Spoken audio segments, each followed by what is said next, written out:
In this video, I'm going to show you how I made this clay knight. So if you're bored, you clicked on the right video, and you're going to want to buckle up because this did not go the way I thought it was going to go. This story starts like any good story, and that is with a metal endoskeleton. This endoskeleton is not nearly as cool as that one, but it will be the basis for our clay knight. I threw a thin layer of clay on there just to get it started, and then I added a little bit more, and then I blended this in to make it look a little more human-like.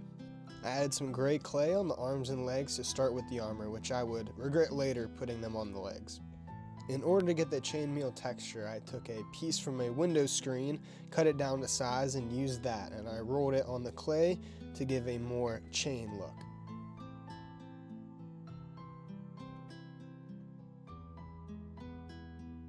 I then started on the armor, which I would actually regret because I decided to redo a lot of it.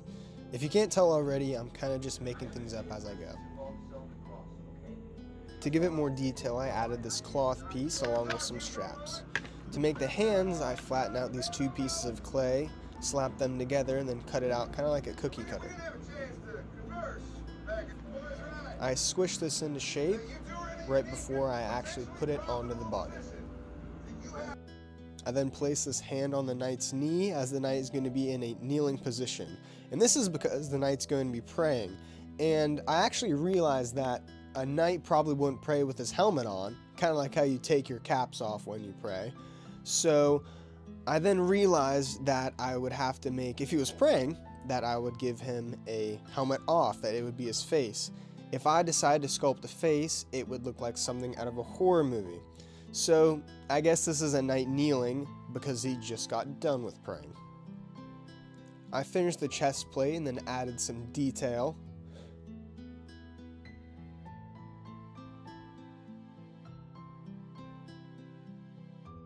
For a lot of the leather straps, I added some belt loops and holes and stuff like that, just to give it some extra nice detail.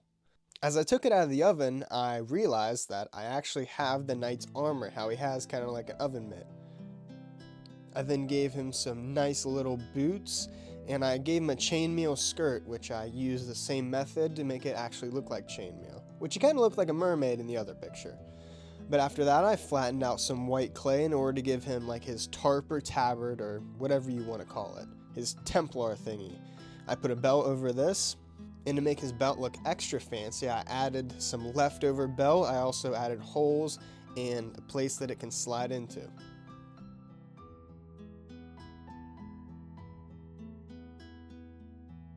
Now, a knight's not going to be very much use in battle if he doesn't have a weapon, so I took a golf pin, this thing that you stick in the ground for golf, I don't know what it's called, but I cut it down to size, and I figured this was a pretty good mace shape already. So I sculpted it into a mace. I feel like knights and swords are so synonymous, and every knight has a sword, but I wanted this guy to be a little bit unique. So with my own spin, I gave him a mace, which I slapped these balls onto this thingy, and I don't know the correct terms for these things, but after I baked it, I sanded them down and squished them into little spikes. At this point, the knight is starting to make me think of the Dark Prince from Clash Royale, but I'm telling you that is not my intention with this knight. As being a man myself, after I finished this, I tested it out and had actually quite a bit of fun swinging it. This was quite the transition here, but what I'm doing is I put a clay base on the wood and I'm making bricks, and I want these bricks to be worn like this is a city that's been through battle. So I scratched it up, hit it up. My lack of planning caught up to me when the weapon was too short to be touching the ground, but that's alright because I just flipped it over and now he's holding it, I would just say, in like a hurrah position. I guess I didn't record making the helmet, but here it is. I think it turned out pretty good.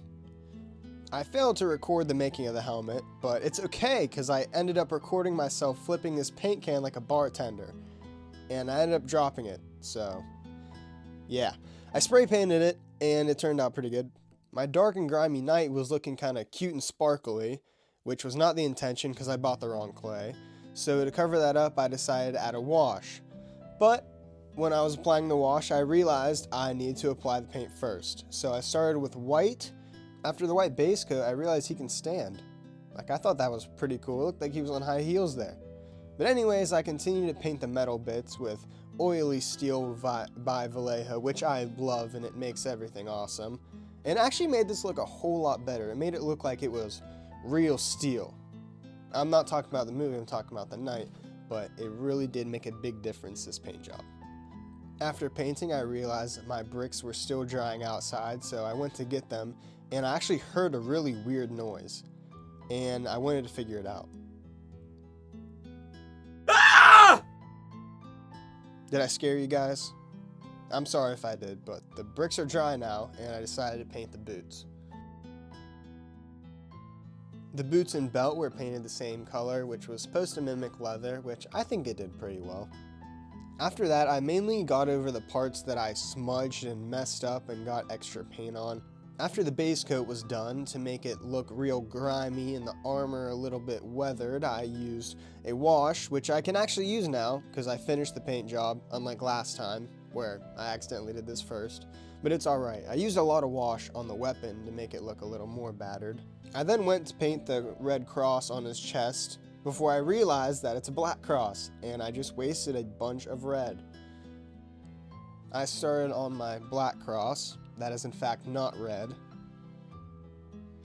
I just wanted to make that distinction, and it was pretty hard.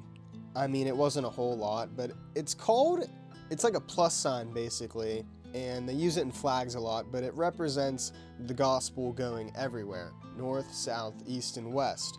So I thought this cross made sense for a Templar. I thought the piece of the cross on the right was a little too big, so I just wetted my brush and did my best to wipe it away.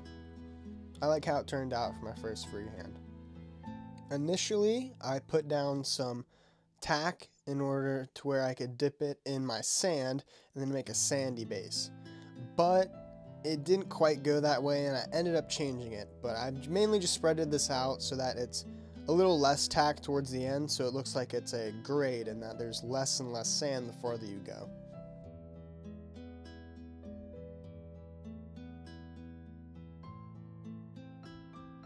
After I finished with that, I used some contrast paint, which is really liquidy, in order to get in the recesses to really make the bricks stand out and look singular. After that, to lighten it back up, I did a whole lot of dry brushing with a very light gray. Then what this does is it hits like the top, so it really lightens it up while keeping the recesses dark. I was gonna spray paint this with my airbrush, but it broke, so I can no longer do that, but no worries. I then used some technical, which once this dries, it should crack, and that's exactly what it did. It cracked a little too much, so I used some glue to repair that, but I think it turned out really well. With that done, I think it's time for all the awesome glamour shots.